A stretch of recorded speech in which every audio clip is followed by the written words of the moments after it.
What I'd like to do in here is, and I know you're all fly casters and you're all have taught fly casting and all that, but I'm sure we don't all do it the same.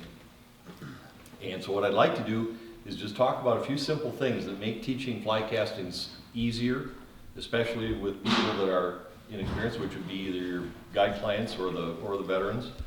And some of the things that I've learned in teaching over the years are that we pay too much attention on things that don't make any difference in fly casting. You know, you would talk about, well, the loop needs to be this big. I assume everybody's up on terminology. If I say a word you don't get, I'm assuming we got a common ground here.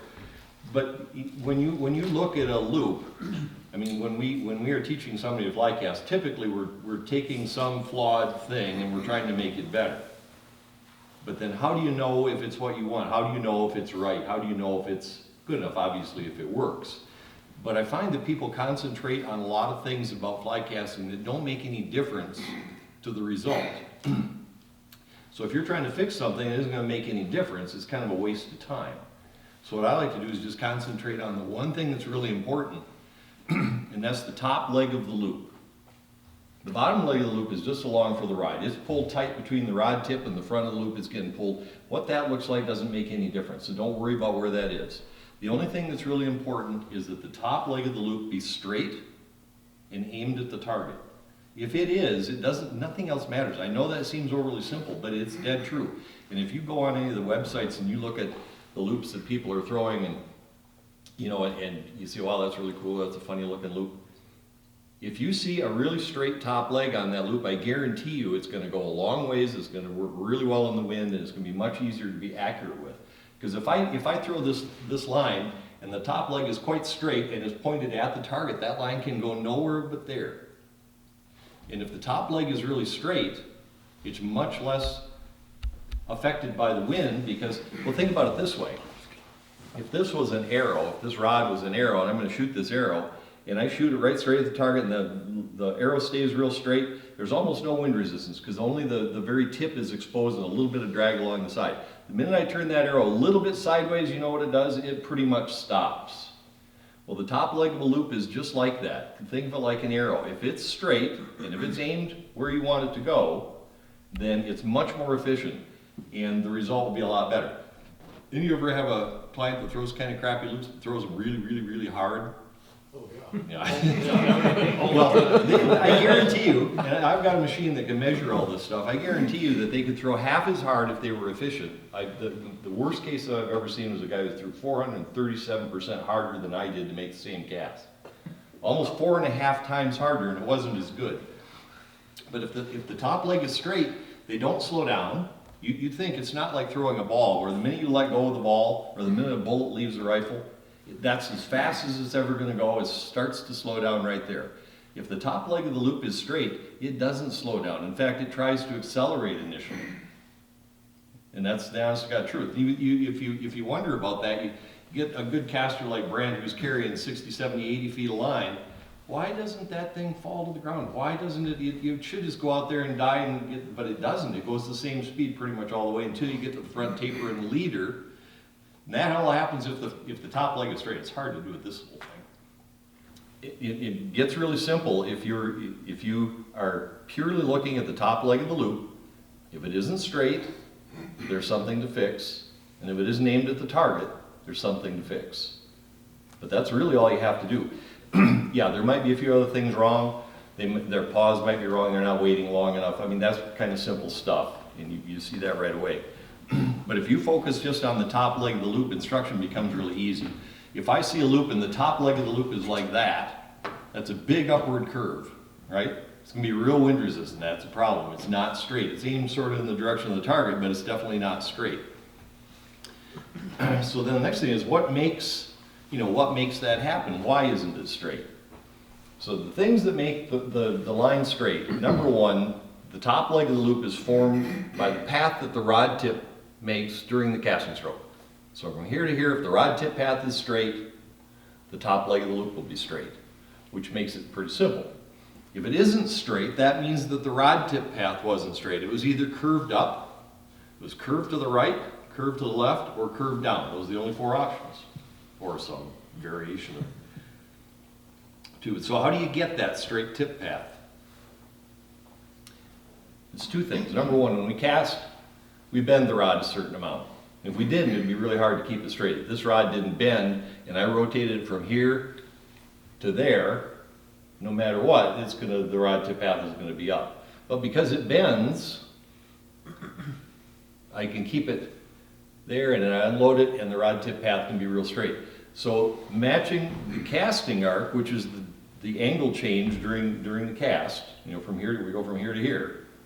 Well, if I'm gonna bend the rod that much during my cast, I can show you exactly what my casting arc needs to be. Rod tip stays at the same height.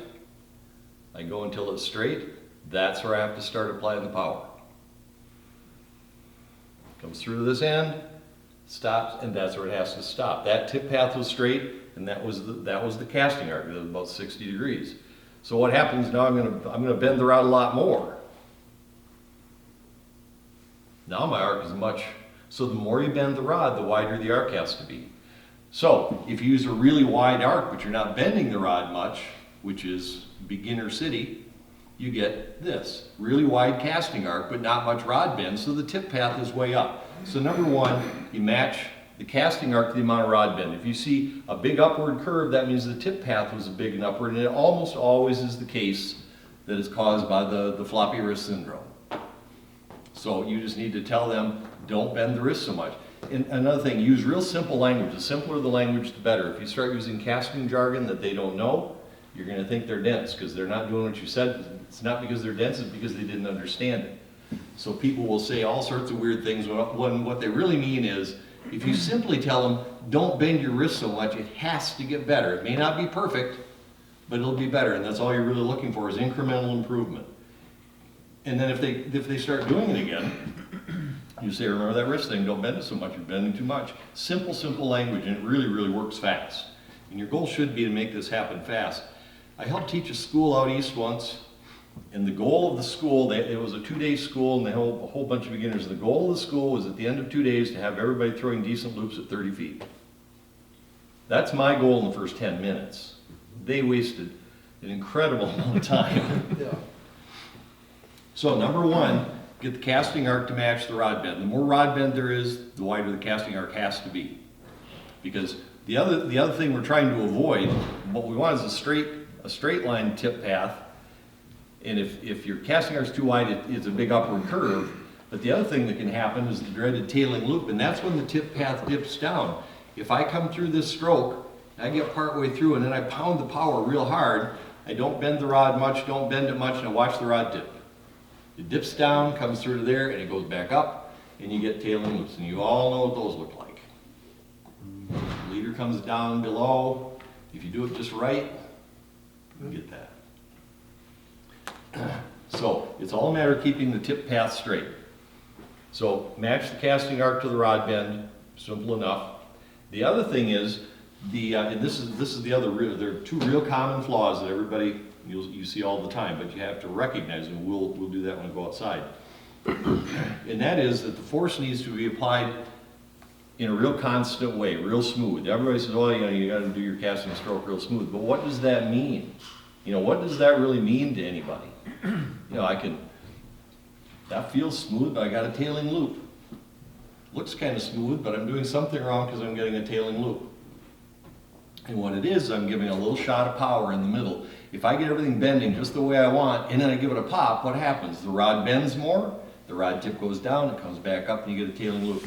So the force must be applied at the same rate from the beginning to the end. It can't be slow, slow, slow, slow, and then pop. And that's really common. I'll bet half your clients do that. If I'm smooth all the way to the end, see the top leg of that loop stays nice and straight. The minute I give it a little extra shot, see the leader dip down, and it's right there. Just watch my hand. See that little pop, right? That causes tailing loops. And the last thing that's really, really common, that you see all the time, is called creep. Everybody know what creep is? When I make my back stop, I'm waiting for the line to straighten. You have to wait until it's straight, of course. But if while I'm waiting, I get a little anxious, and I start to just kind of slide this thing forward. Now I've taken that perfect casting arc that was like that, and now I've narrowed it.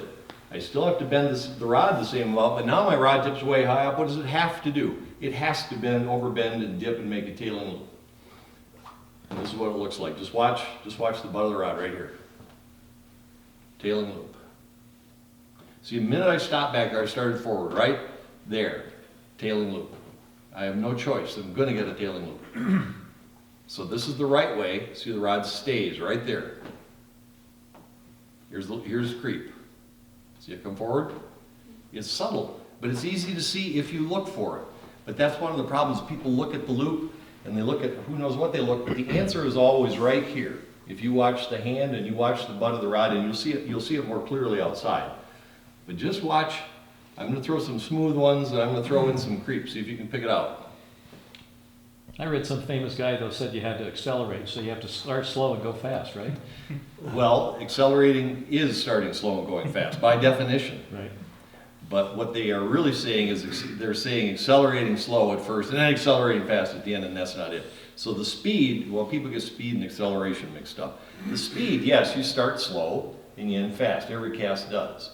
It's how you get from slow to fast that's important, because if you do it in a real smooth way, the rod bends a little bit at first, and then more, and then more, and then more, and then more, and that's all good because the rod tip path stayed straight, and then you slow it down and you let it go, and it goes like that. But if I accelerate real slow in the beginning, the rod tip starts to rise because I'm not bending the rod very much. And so now the rod tip's way up here, and now my head says, you don't have enough going on, this is not going to get there, you've got to give it a pop. And then there it is, rod tip comes down, goes back up, and there it is. So real smooth acceleration, followed by a crisp stop. Stop should be like running your hand or running the rod into something. If the stop is slow, the rod continues to rotate and that opens up the loop. That's typically not a big problem, because if the loops are a little rounded and all that, everybody's happy, but if the top leg is straight, they still work pretty well. So I don't get too hung up on the stop until you get into distance. And you're probably not worried about extreme distance very often in a day's work. So, you mean 25 feet? Is that, you mean extreme distance? You mean like 25 feet? Yeah, exactly. Move the boat closer. You've never done that. Well, today, yeah. Right? So anyway, if you're going to bend the rod a lot, the casting arc has to be wider. If you're not going to bend the rod very much, it has to be narrow. Apply the force real smoothly so the rod bends in a smooth way so you don't end up disrupting the bend and causing a tailing loop. Of course, the pause, but that's pretty obvious. If somebody's doing this, you all know, just tell them wait. You gotta wait longer. Whoa. Got one. Pull too hard, you'll let him run. So those are really the key things. And when I teach, and I'm sure it's the same with Brant, when I teach, even with intermediate and more advanced casters, I probably spend 80% of my time on those things we just talked about. Mostly, especially with better casters, smooth power acceleration, because everybody's got to give it that little pop at the end. I mean, that's so common. And then creep. It can be very subtle, but when you start throwing longer distances, just a few degrees of creep is going to cause a tailing loop. Because if you think about it, to make a perfect loop with a really straight top leg, the tip path is really, really straight. How far is that from having a tiny little dip in it? It's really close. So, you're always on the verge of throwing those. If you're not real smooth, just a little pop and there it is. So, those are the key things I wanted to talk about. Oh, the one last thing. There's a process to use that makes this a lot easier. If you follow it, it's really easy. It's 6 simple steps. When you're looking at somebody's cast and you want to know what to do, the first thing you do, and it kind of is the top to the bottom and then bottom to top. I got step 1, 2, 3. The first step is look at the fly line and figure out if it is doing what you want it to do. Because we don't always want the same thing, but typically, let's just say we're trying to throw a 40-foot straight line cast in a moderate breeze and hit a target. So look at the top leg of the loop and see what it is. If it is not straight and aimed at the target, then you know there's something wrong. So the next thing you do is you look at you follow the rod tip, just get where you need to be to see it, and see what it's doing. If for example the caster's throwing, you know, a loop that's spinning way over to the side, see the tip path? It's out that way. That's going to throw the top leg of the loop out that way. And what's the last thing it has to do? It has to curve way over there. So first thing, you look at the line, you figure out what you're trying to find. I say, okay, the top leg of the loop is a big upward curve. Now I'm going to watch the rod and see if I can figure out, you know, what the rod is doing to cause that. And you know basically what it is. The tip path is like this. And the last thing you do is you take a real close look at the caster's arm, the butt of the rod. The answer can always be seen somewhere between here and here. The problem is always right in here. So you take a real close look. Really watch it close. And you'll see little things like creep. See it? Or no creep, but with a pop of power at the end. I'm waiting long enough. I'm still getting a tailing loop, which almost has to mean that I'm, you know, applying the power abruptly. So look at the line, figure out what the rod tip's doing, and then take a real close look at what the caster is doing. Take a real close look at their arm and hand. The answer is always there. So the first thing you do is you say, okay, see, your loop is tailing, or, you know, you explain to them what you're trying to fix.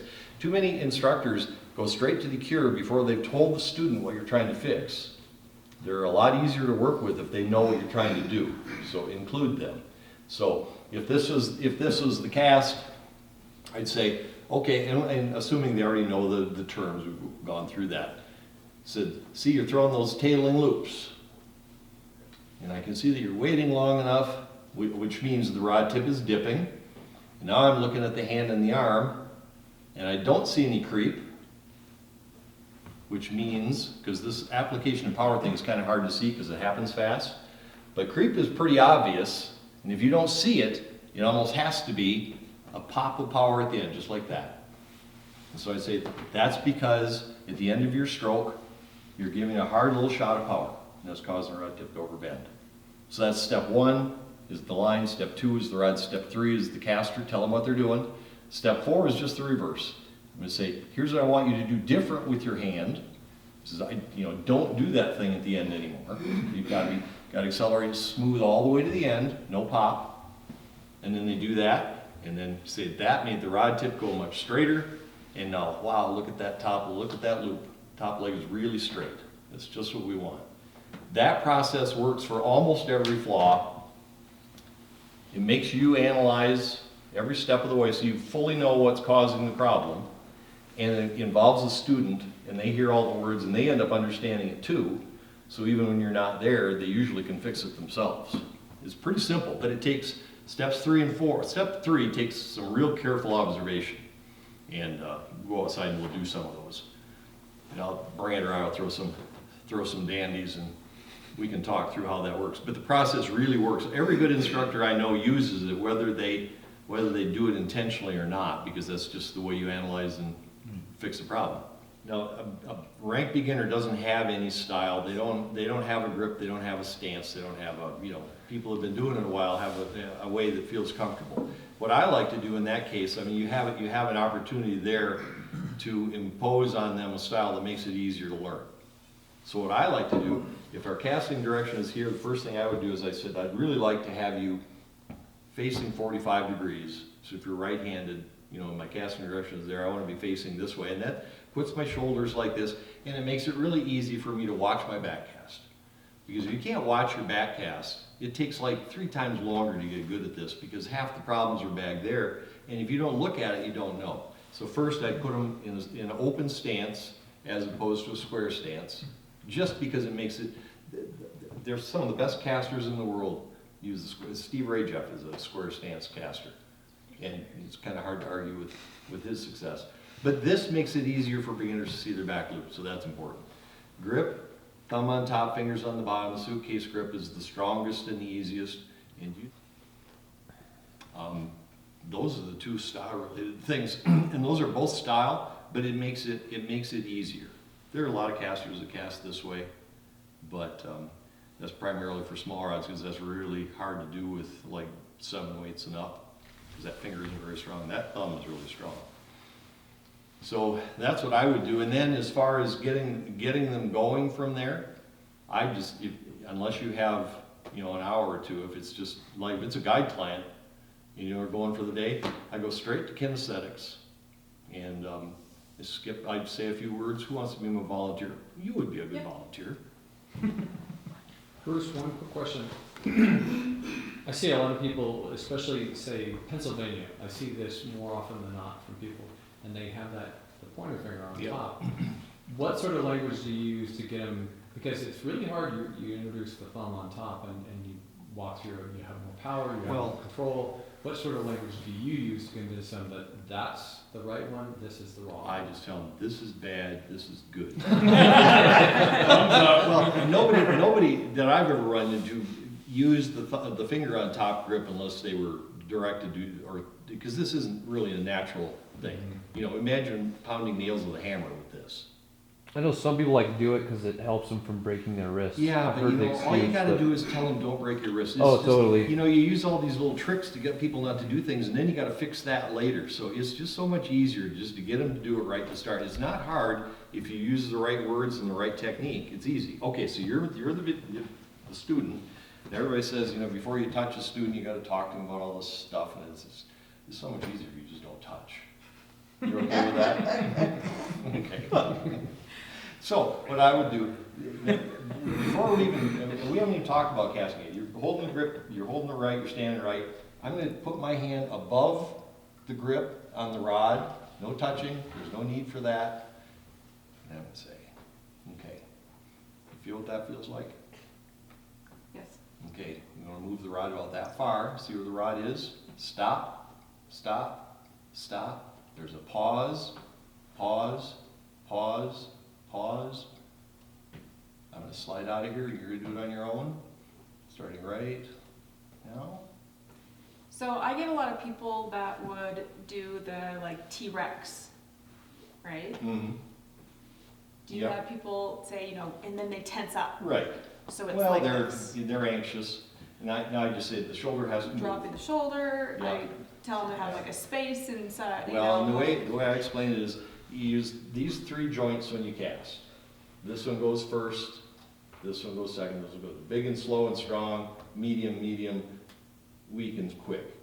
So all three have to move. Because once you get into that locked up thing, then all it's sorts all of wrist. stuff happens. It's all wrist. Keep your grip. So I would do it this way, and I would make sure that there's no way, you don't have an option of doing just wrist. Makes sense. But that going straight to the kinesthetic approach, if it's done right, is the fastest thing. I used to do a lot of demos at shows. I'd talk about all this stuff and make some fancy casting and stuff, and who'd like to learn how to fly cast? And I would wait for a 13, 14-year-old boy or girl to put up their hand that looked kind of moderately athletic maybe. And we'd do this, and I'd just say, real quiet, turn the mic off and say, okay, you do exactly this. And within a minute, they'd be throwing beautiful loops at 30 feet. Didn't understand a thing about it, but they easily could do it. And you can do that with clients too, but don't use a whole bunch of words that they don't understand or that don't mean anything. There's always a nugget of really good stuff in most instruction, and there's usually this cloud of other stuff that disguises the good stuff. I said, just teach those little nuggets. And just teach one thing at a time. If somebody's doing 3 things wrong, figure out which one you think is most important or causing most trouble. Fix that one. Ignore the others. They're not going to fix 2 or 3 things. Pick one, fix it, move on to the next. And then it can happen really, really fast if it's done right. Some students are harder than others, but you get somebody who's really ready and wants to do it and listens, you can have them throw really, really well in a matter of half an hour. Okay, so do you normally, obviously you start with the pickup and release method and, back and forth, and then how would you slowly start adding, adding line, increasing distance? Yeah, well, once they're throwing a reasonable loop, and I'm not talking perfect or long, but once they're fishable, once it's good enough that you can actually go fishing, then I would say, okay, now here's how we actually have to fish. Is you have to put the line in your other hand, and said when you cast, this hand kind of follows that hand. Because otherwise they're hauling, and then they're slipping, and they're hauling, they're slipping. So you just teach them how to use their hand, but you just do it this way. Just hold it just like this, and just kind of follow along. And, you know, if you have, I mean, the ideal situation is if you have an hour or two before somebody goes on the water, but if you don't have that time, you just gotta do it as best you can. I mean, if you get a brand new beginner and you're getting in the boat and you do it all the time, it's tough. It's one of the reasons I don't guide, it's too hard. And I'm not kidding, by the way. When I left Scientific Name and moved out here, everybody's, oh, you're gonna go out and be a guide? I said, no, I don't wanna work that hard ever. One thing actually you might mention, Bruce, and you and I have talked about this long, you know, using your hand on the top of the rod rather than trying to grab the caster. The one thing that might not have been obvious was the thing that, you know, Oh, we've talked about this Yeah. Dr. Pony show, so yeah, I can touch you. yeah, exactly. We're close. I was teaching some instructors, and I was teaching this, and I said, somebody show me how you do the kinesthetic. And so this guy comes up. He says, so this is me. He comes up and he says, okay, well, this is how I do it. And I said, see my left hand? I said, why do you put your left hand, you know, why is your left hand on my shoulder? And he says, well, I found that if I don't put my hand there, It's not they my back hand. into me. His arm. Yeah. So I'm holding his shoulder there, so he won't back into me, right? Well, yeah, But I'm worried about you, but that's one of the things that's, matter of fact, I usually give you lip service when I teach this, because I said, you know, when you get into that position, you've done exactly that. We want to keep our distance between each other because we're not that good of friends. So I lock his shoulder there, and then I grab his arm, and I'm going to cast naturally for me. yeah, So when he starts screaming in pain, I know I've done it incorrectly. So the one thing that you did Yeah. with Jackie was, Well, I again, didn't- is to get the caster to do just what you've done. here. Yeah, And I should have mentioned this before. I'll be the Just guinea make pig. a couple of casts. Okay, now I'm looking exactly where his arm and hand position. When I step in to do kinesthetic, I don't want to change it. There's nothing wrong with that. So I'm gonna come in here, and I'm gonna have to adjust myself. So now I'm kind of stretched out, but he's right where he was. But being a professional in the industry, you know, you should be able to adjust and. But that I think is a key point, is Yeah. to make sure if you're gonna try to do the kinesthetic thing, is you look at the Yeah. person casting, Like look what at their that- body mechanics, see what the comfortable range of motion is for them, and then you match their range of motion and Yeah. not force them to do it the other way around. Because not only can it be painful, but then you're doing, you know, I was just casting like this when you're doing the demonstration with the whole rod behind my body the whole time, which, Plus, you're the instructor, and, you know, sometimes they actually believe what we say, and if you tell them that this is what you're supposed to be doing, then they actually might try to do that, and it doesn't work, so. Anyway, that's some tips and things that learned over the years. What else should we do in here? I think we should go out. well, I think just the recap of the things that, you know, I've heard this from you hundreds of times, but one of the things, again, keep the language as simple as possible. My favorite phrase of describing that is don't use jargon to explain jargon. And it's amazing how often I get a group of fishing guides when I'm doing a guides clinic, and I just try to get a simple explanation of what happens with the rod and the line in fly casting. And like I say, it's amazing. We can go 25 minutes before we ever get to the basic mechanics of casting. They start using, you know, loading and bows and arrows and acceleration, and they start talking all this stuff that probably in their brains is actually organized in maybe a fairly orderly fashion, but you start throwing that kind of jargon at them when you have absolute beginners that don't know any of the jargon. Right. And a lot of times the terms are not going gonna be natural. Loading the rod, but, you know, if somebody isn't a sports person and hasn't done, you know, they might won't know what that means. And secondarily, there's really not much reason to talk about it anyway, because every time you move the rod, it bends. You know, loading or bending the rod is a result of what we do. It's not a goal. It just happens. So, you know, I don't tell anybody, our goal here is to bend this rod, because if that was our goal, this is a whole lot easier. There, I got it. Nice and bent. There we go. If I let go, it actually might go someplace.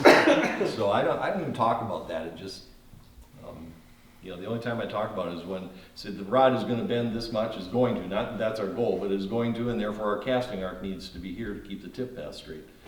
And so that's about that. let's go outside and do some real world stuff, and we can, we'll run through the analysis thing a few times. Straight. So you're getting a tail lift loop. Yep. Right. What does that tell you about the tip path?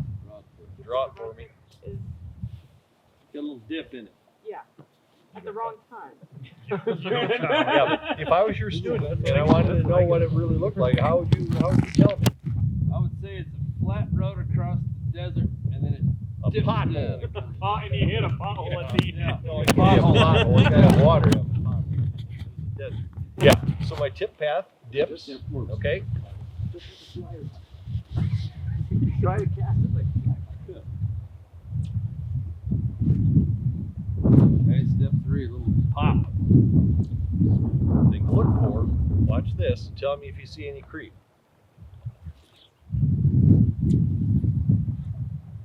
No creep. No creep, so it almost has to be pop the power at the end. And it's always at the end of the stroke. People often say that tailing loops are caused by applying too much power too early in the stroke. I've never seen it. So that's not what it is. It's always at the end. There it is. We see that a lot with people, especially if they come fish fishing, because that Yeah. wrist action at the end Yep. is a natural thing for them. Yep. Language to overcome that? Don't. Stop being a bass fisherman. Well, I just explained to him that the problem is, and now there's 3 ways to get these messages across. One is you use the right words, and 2, I do a demonstration, which I'm going to show you right here. It's exactly how I would demonstrate. So you can see, I say, I'm going to do this in slow motion. That's what you're doing, right here. And there it is. Yeah, exactly. So now back to real time. It's harder to see, but watch the yellow dot. You can see it right there. That's exactly what they do. Yeah, exactly. Now, I just fixed my cast. there is one more cause for tailing loops, and I'll show you this one. We didn't talk about this one since I was seeing if you can figure it out.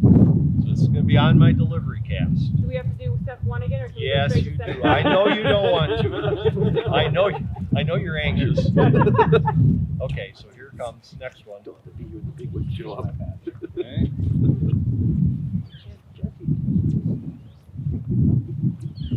You're getting a tailing loop on your delivery. Yes, or the previous casts, false casts.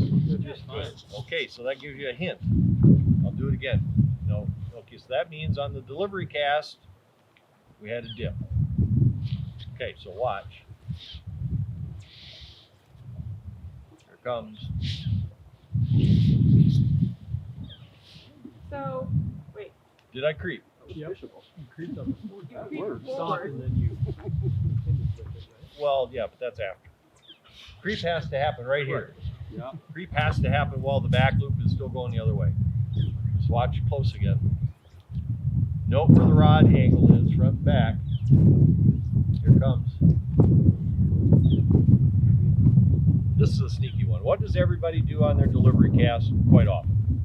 Overpowered. Did I change my casting arc to compensate for the more rod bend? No. No, I did not. So what do I have to get? Big dip and a tail and loop. Exactly. So my casting arc was simply too narrow because I added extra power on the last one, but I didn't open my casting arc. And it happens all the time. They screw up. The only cast they screw up is the delivery one, the only one that's really important. And that's what happens. Okay, I'm going to do it again without the tailing loop. I want you to watch this on the back. Next cast after this one. Watch the thing. See what I did? You opened up. Drift. Sure, I opened my casting arc so when I bent it more, it wouldn't dip. Here it is again. See where it stops right there? Right there? Here comes the delivery. And I can throw it really hard because I open my arc so I can. So that's the other way you'll find it. So you got somebody who's throwing good false casts and they tail the deliveries all the time. That's what they're doing. They add extra power without opening the arc. So, in order to solve it, do you have them open up their loop in the back and try to drift back a little Well, bit? Or do you try to do it so they don't have as much power in the front? If they don't need the power, If they're not trying to shoot a bunch of line, if they don't need it, it's just their habit, then I have them quit doing that. But if they are trying to shoot a little extra, and then they have to open the arc. Would you not want to shoot lots? Oh, if I got the right amount of line out how to start. I mean, at this distance, I probably wouldn't. If I was aiming at that can, I wouldn't shoot any of that. You would give it a little bump. Just okay. Here's another one. That can is my fish.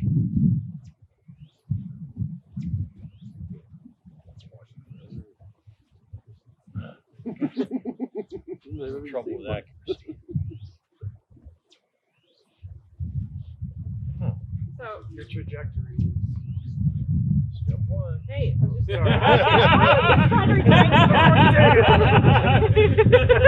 Okay, what would you say about the top leg of that loop? Is it fairly straight? Yes. Is it aimed at the target? No. There you go.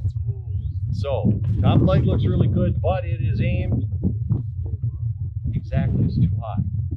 Okay, so the rod tip path determines whether it's straight or not, but it also determines where it's aimed. So what must my rod tip path have been? Is it straight or curved? Straight. Sure. Straight the wrong way. Well, it's going to be like that when I want it to be like that. So how do you figure out what that's going to be? Well, remember, if the rod tip path is straight, it was, you've got a casting arc and the rod tip is here one end, here at the other end. If it's aimed up, doesn't it have to be low in the back and high in the front? If you draw a line between those 2 points, it's going up. Okay, so watch the little yellow gizzy. Where's the back loop going? Okay, so my casting arc is this big, but it's like this. I'm stopping almost vertically in the front and I'm going too far down back there. So if I was going to tell them, if I was going to get to the wrist part, what would you say? What's going on here? dropping your back, cast back too far with your wrist, Bending my wrist too much in the back and then stopping it. and not enough in the front. to short. So bend the wrist less back there and more here. What has to happen? Straighten out your top. Now, you may not need to get that complicated. You can just show them the arc and say you got to do this, because people know how to make the rod go where they want it to go. But for you to understand it, that's exactly what's happening, is bend too much here, stopping too soon there. And this is really pretty common. I mean, you see it all the time, I'm sure. People throwing too high on a windy day and the fly ends up in another county. Yeah. So it's not just whether it's straight or not. Remember, it's got to be straight and it's got to be aimed at the target for it to work. Okay. Here's another one. Same fish. Same person came back a few days later and said that was really great, but now I got another problem.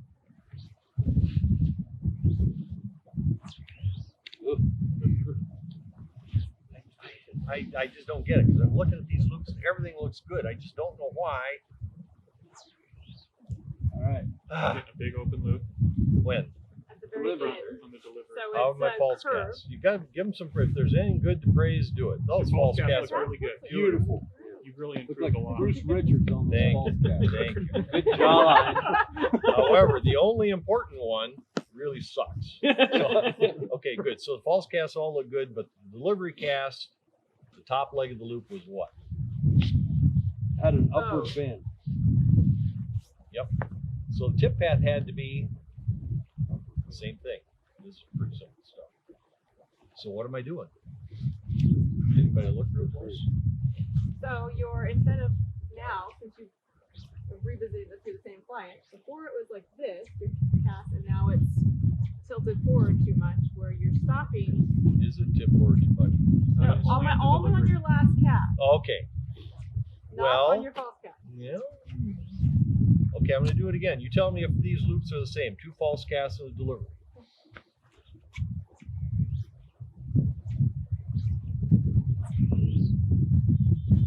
All 3 of those loops the same. Because what you're telling me is they're just aimed too far forward. No, the first 2 are fine. Okay. your false cast. And the last one, the back What- loop is good, but then the forward cast. What you're describing to me would be this. So I make 2 false casts, and then my last one would be like that. Look at the loop on the last cast. Tell me if it looks the same as the others. Here it is. No. Too wide. Watch this on the forward cast. I'm going to make 2 false casts and then a delivery. Watch this. False cast. False cast. Delivery. You're not stopping. There you go. I do the 6-step thing with people I mentor around the world who are trying to be instructors. And I've got a whole series of scenarios, and I send it to them. And I say, you've got 1 sentence per, and I don't want to see a whole bunch of commas in there either. I said, no more than 1 comma. You've got 1 sentence per step, and you can do any of these in 1 clear, concise sentence, but it's actually easier to write it down because then you can look at it and say, how could I make that clearer and simpler with better wording? And almost every casting flaw can be resolved in those 6 sentences. Of course, the student has to actually do what you tell them, but that's another thing. Okay, so the deal is, stop there, my delivery, no stop. And so my tip path becomes this rather than this, and so the loop does this, and it collapses and the leader comes back. It's real common. Same guy's back again for accuracy problems. Ah.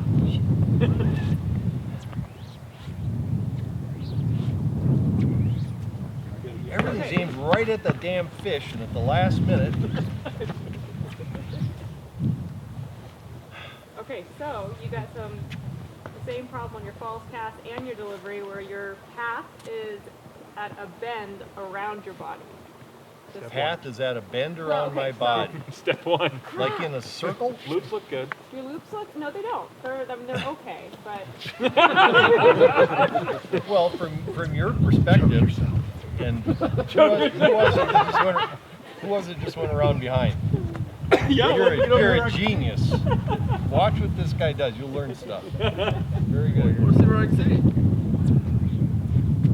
Yep, loop's not going in a straight line. That's a curved arrow. You're going to miss the target every You can all time. stay there. We'll make you go back there. But here's what's going on. It's Sideways it's a little tiny hook. Don't worry about it.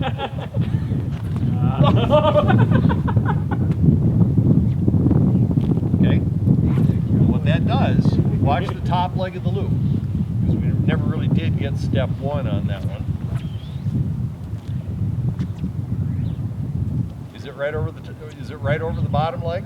No. It's hard to see from there, but anytime you see something going out nice and it looks like nice and straight from your perspective, watch what this does the last thing. It kicked 5 feet left. Well, if that top leg is way out here and fly's coming around this way, what's it going to do when it gets to there? It's going to keep right on going, especially with a little bit of wind helping it. So, the tip path is, draw it for me. The good one or what you're No, doing? the bad one. Okay. We know what the good one is. No moving finger. There you go. Okay, that's good, because you did the back cast right, because the back cast doesn't do that. It's only in the front. That's good. Okay, and that means the top leg of the loop will be out to the right. Okay, now, step 3.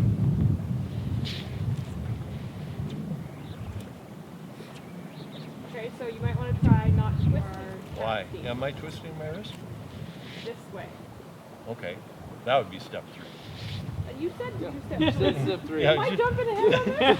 You said you should try not twisting your wrist like that. That's step 4. Come on. Yeah. Okay, so you're twisting your wrist. Exactly. Casting. So, I don't like this whole Don't. step thing. well, no, I know, because it requires some thought and effort. But No, it's good. it's really good. It really works. But leaving out steps, then it doesn't work as well. Number 1, your client, your student.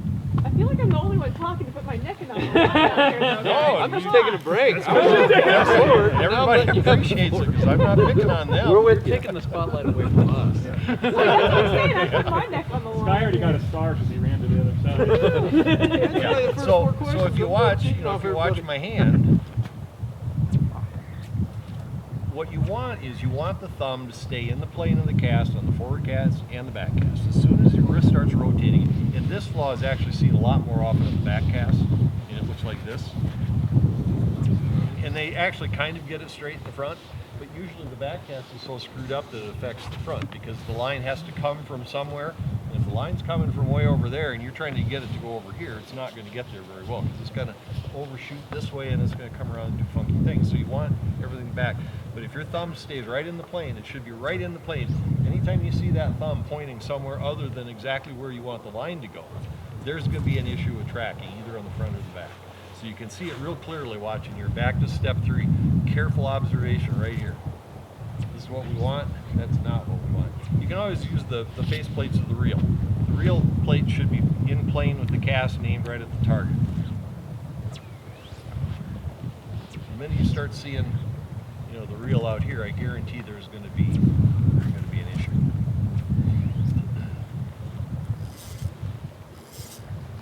Those are all the biggies. I mean, that seriously is 80% of what you'd run into.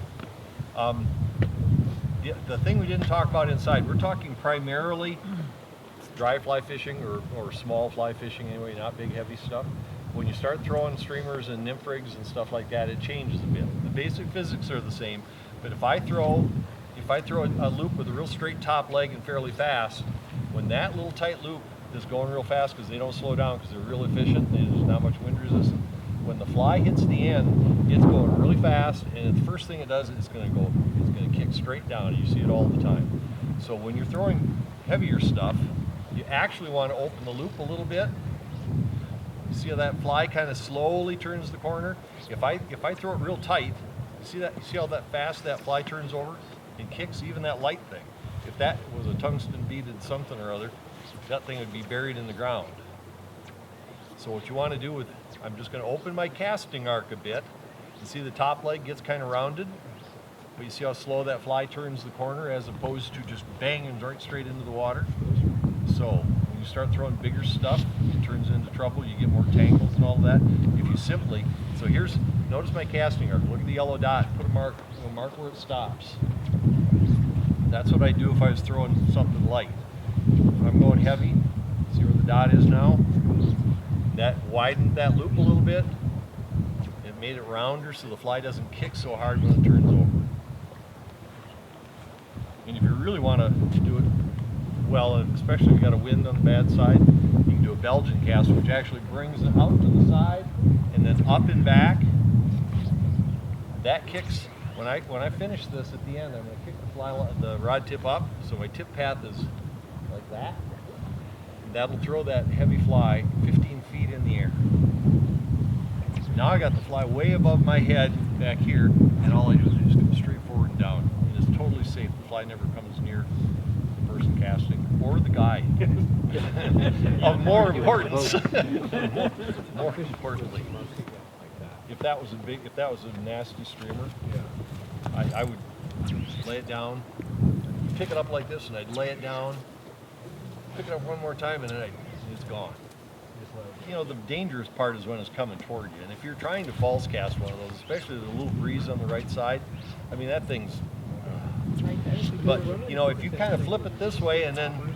Because they don't fracture. Sniper. How do you explain, like if someone says, I'm always getting my line when I shoot Wrapped it out, around the reel. wrapped around the reel, wrapped around into the rod. How do you describe what they're doing wrong? Yep.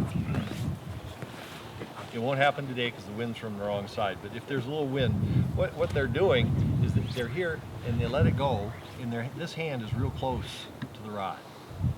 All they have to do Move their hand away. is move their hand away, and then it won't happen. It's more, I mean, that happens, but it's really common when people are learning to double haul, because they'll haul, and then everything's right here. And if their loop isn't really good and it doesn't pull real hard, so you get slack in the line, there it is. Come forward and didn't quite happen, but you can see how it would. So it's just a matter of keeping the hand away and then making sure there's always tension in the line, which means, you know, good loops. Then that never happens. Yeah, what we're talking about is this. When you all know what a haul is, so if I held this hand right here and I didn't move it, no, you're fine. And I make a back cast, I've just done like a 2-foot haul. Yeah. But if I leave that hand right there, when I come forward, what happens now? I got 2 feet of slack that's slipping into my front cast. So I've kind of accentuated the back cast and I've totally screwed up the front. So what has to happen, and you all do this instinctively, you never even think about it, but one of the reasons I like textured lines is because I can tell without looking if somebody's not doing it right. But if I move this hand just this much, I'm not moving, I don't have an inch going through that rock. If I stop, all slip, all, and it just takes the juice out of the front cast and it collapses a lot of the time. Because you have to add extra power in the front and back off in the back. But it's just, if they try to keep their hands together, this is really awkward. But if you tell them, just keep your hand kind of right in front of it should end up right in the middle of your chest, and just follow along. You don't want any line going through the rod, one way or the other. Just like that. Got it. Okay, double haul, teach you. Got to get a little, just envision that there's a piece of rope laying out there about where that is. Okay, so you start on the ground. So I'm right at the beginning. This is one end of my casting arc, so I'm all ready to go. Just envision that line's in the air and I'm ready to make my cast. So when I start to rotate the rod, when I start my casting stroke, I'm going to start pulling on the line with my left hand. And as soon as the rod stops over here, I'm going to stop pulling. Right, boss? Haul, feed it back. Because the thing that screws people up with double hauling is the timing. The motions are simple enough, but when you got to keep everything in the air and get everything right every time, and if you screw up one of the motions, it all falls apart. So it takes forever to learn it. It's kind of like when you're a kid learning how to ride a bike without training wheels. It was really easy. You ride on training wheels for an hour and you take them off and you're good to go. But without them, you just crash and crash and crash. At least I did. But with this thing, you can do one at a time, and you can think about it. Do another one and another one. And once I get to where I can do, several of them in a row, then I might just try and then I'm going to get all screwed up, and then I just go back and start over. And pretty soon, you get it, and you can kind of bring the rod up a little higher, and the next thing you know, you're double hauling. That is by far the fastest way I know. Everybody thinks the haul is just to make things go faster, but I use it more for, if I was casting this distance without a haul, I got to do all the work with my right arm. My left is just taking a vacation. But if I was to add a little bit of haul here, the right hand does 15% less, and the loops get better because I got better control of the rod tip because my casting arc is going to be narrower. It just makes control easier. The line speed thing really doesn't come into play until you're out past 80 feet because you don't need a lot of line speed short of that. So, but once you get to that point, then you're pulling pretty hard. Can you double? Once you start to double haul, people, you use a lot more than you think. If I was fishing, short, I might even use a little tiny haul here, just because it's kind of my habit to do that. But again, if you think of it purely as a line speed thing, and every haul is a big rip, then it's going to take forever to get good at it. And even when you go fairly long, the hauls are, they don't. What's he doing? He must be crazy.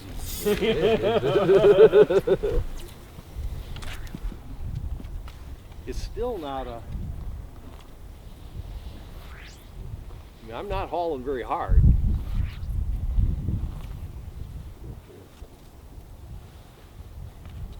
I'm sure you see that every day in the boat. No, the park over here. So it's not, the thing that messes people up most beyond the timing thing is they have it in their head that the haul is something's got to be really hard and fast. And it's really, really hard to learn. It'd be sort of like saying, okay, I'm going to learn how to play golf today, and my goal is to hit 300 yards down the middle first day. So I got to go out there and swing really, really hard. But it's your first day, so what are the odds you're even going to hit the ball? So it's just a matter of building up. And long hauls, you read stuff about short hauls, but short hauls are not what you want to do. Long and smooth, just like the rod stroke. If the rod stroke is long and smooth, why would you want to accelerate the line with the other hand differently? If both hands are accelerating the line at the same time. You know, the thing they're missing, the thing you want them to change, because, you know, the basic motion is fine. It's just that there's no, so stop, and then just force that and say that word right there. You say, I'm going to get out of here, I'm going to leave you on your own. Remember, you keep saying stop when you go right there. And this is what usually happens. Then you do it again, and eventually it gets through. But yeah, the kinesthetic with a few simple words is the fastest way. Doesn't necessarily mean they understand it, but you know, a lot of them don't care if they understand it. They just want to do it well. You know, they're not teaching it. They're not, you know, they're not addicted to they just want to go fishing and catch fish. And You're over here, right? Yeah, but Like Eddie's. so we're going to cast together. I'm not so touching finite. He could pinch the. He could Just feel okay. It does, Does yes, it feel sir. weird or anything? No, it feels Okay, good. now here's how most These are people do it. very Yeah, that feels mechanical. not only awkward, but Yeah, well, what are you thinking about? You think, why is this guy holding my hand? And does he have coronavirus? I don't think I do, but well, who knows? I might, but yeah, So, I'd wash the your guy's hands. not huge, not like tall. No, you get in there. Yeah, I'm the yeah. instructor. Okay. And I have people that are like this tall. Yeah, It's going that's pretty not well. fit. Like, Yeah. this is You not. might, but yeah. if he was 6 inches taller, it would be Right. difficult. So how do you Well, do both? So we just A bench, a little stool. I'm serious. rarely Right. Or use those reels. they kneel. No, I don't want to like get them there to the point where like they need as Your much clients- damage as your clients possible. all kneel. You know, if you knew that was going to happen, that would work. Okay. All right, I see what you're talking about here. But Okay. you're right. Oh, look at that. Except you're already doing it. Let me do No, it. I'm just yeah. Quit casting. Watch. I know, but then I put my hand back on it. Keep going, keep going, keep going. Let me lead.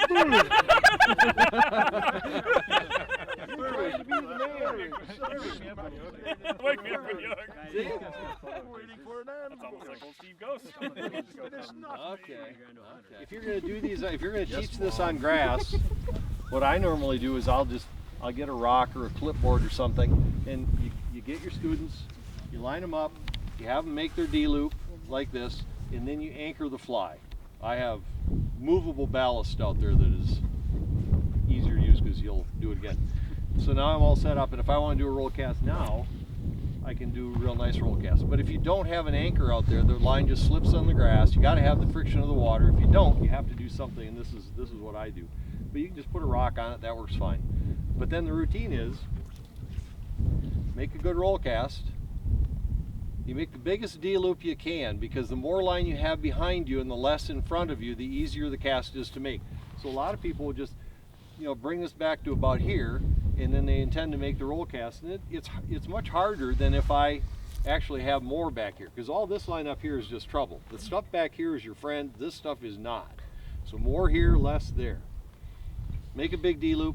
Then you have to bring the rod back to the what I call the start position, which for normal distance roll casts is going to be about 1 o'clock, or is that 11 o'clock?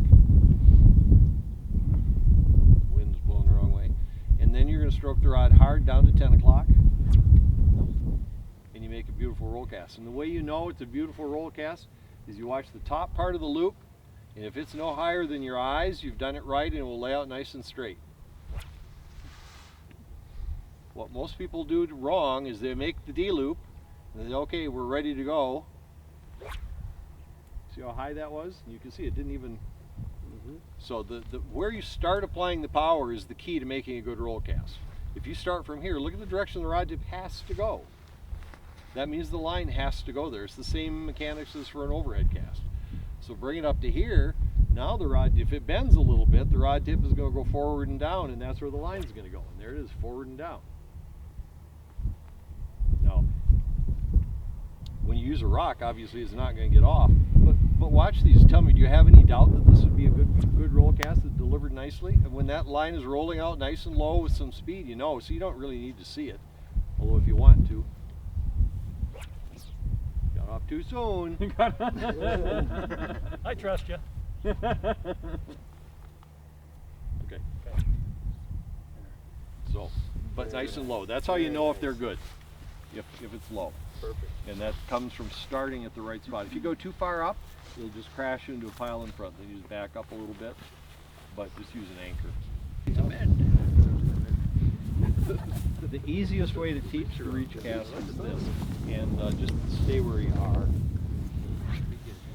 What most, especially people that fish in windy places like we do, a lot of the reach casts are done like this. Timing has to be perfect. It's a difficult thing, but it gets the line low right away, and and it works. But it's really hard to teach somebody to go down and across real fast. So to teach them, at least to get them started with it, what I like to do is say, just make your normal cast, and then when you stop on your delivery, then you're just going to leave the rod tip nice and high, and you're going to move it directly, 90 degrees, either whichever direction you want. Here it comes, so nice and high, and then straight over. Rather than trying to do that down thing, because the timing is critical. With a lot of practice, it's easy to do. If you're talking about people who don't reach now, it's really hard. So it's stop there and then just straight over. That way or this way. The higher they leave the rod, the longer they have to make this happen. It really can be a fairly lazy, gentle thing. It's that, because if they do it really fast, of course they pull the whole line back and it's done. So stop and then just straight over. It's two motions, not one. Yep. But they have to leave the rod up here and then just go straight upstream typically. Stop, reach.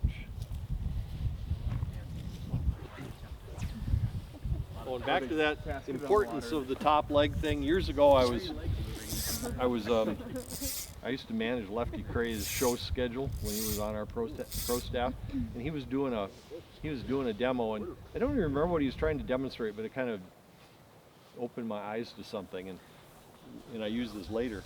And I really can't remember. I wish I could remember what he was demonstrating, but it was the importance of the top leg. And people say, well, I want my loops to be really tight so they're not wind resistant. Well, remember, the bottom part of that top leg is not moving at all, so there's no wind resistance there. It's only the top part that matters. And so people, I don't know if I believe that. So I'd make a cast and I'd say, okay, that's what you think you want, a fairly tight loop and a straight top leg. Well, here's the same one, but I put the bottom leg right on the ground. The minute I stopped it, I jammed this rod right to the ground. Here it is again. But watch how it delivers, because the top leg is straight. It doesn't matter where the bottom leg is. Stop it there and then down it comes. I consider there's a top leg and a bottom leg. And the dividing line between the two is you find the apex, the farthest forward point, and that is all bottom leg and this is all top leg. So you can see the top leg is straight back here, but there's a big curve here. If I had the same size loop, or the top and bottom legs are the same distance apart, but I just kind of slid the apex to the top, that's a much more efficient loop. Same exact size, but now that's the dividing line between top and bottom. And this is my only exposure to wind, is this little 2-inch curved thing here. So that's a little beyond, what you'll typically talk to. How do you create the wave shape? That's if the rod tip path is really, really straight, right to where the loop forms, you'll get that. But usually the rod tip path is going like this, and the stop is a little slow. So while the rod is unbending, the caster is still rotating. So the rod tip path at the end curves down, and the more it curves at the end, the more this moves down. Because now the rod tip path at the end of the stroke that's what makes this. So it all has to do with the stop.